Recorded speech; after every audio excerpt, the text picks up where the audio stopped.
યુદ્ધની અસર ચૂંટણીમાં જોવા મળી। વોર્ડ નંબર 8ના કોંગ્રેસ કાર્યાલય ખાતે અનોખા દ્રશ્યો।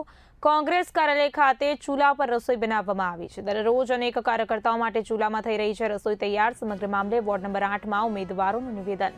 હાલ લોકોને ગેસના બાટલા મળતા નથી, અહીંયા પણ આવી પરિસ્થિતિ છે। દરરોજ 3 ટાઈમ રસોઈ બનાવવા માટે અમે ચૂલાનો ઉપયોગ કરીએ છીએ। કાર્યકર્તાઓ ભૂખ્યા ન રહે તે માટે ચૂલામાં રસોઈ તૈયાર કરાય છે। અમારી સરકાર આવશે તો સસ્તા ભાવે ગેસના બાટલા લોકોને ઉપલબ્ધ કરાવીશું।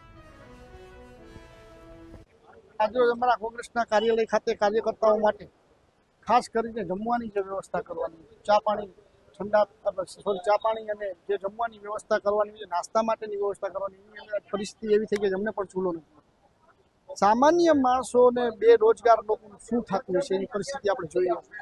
5,000 રૂપિયા દેતા પણ બાટલો આપણને નથી મળતો। આ પરિસ્થિતિની અંદર અમે અત્યારે જે દેશી પદ્ધતિ હતી કે ચૂલા અને ભઠ્ઠાની અંદર અમે રસોઈ કરી અને કાર્યકર્તાઓને જમાડવા માટેની વ્યવસ્થા કરી। એક તરફ પ્રચાર ચાલુ છે, એક પર રસોઈના કામ ચાલુ છે।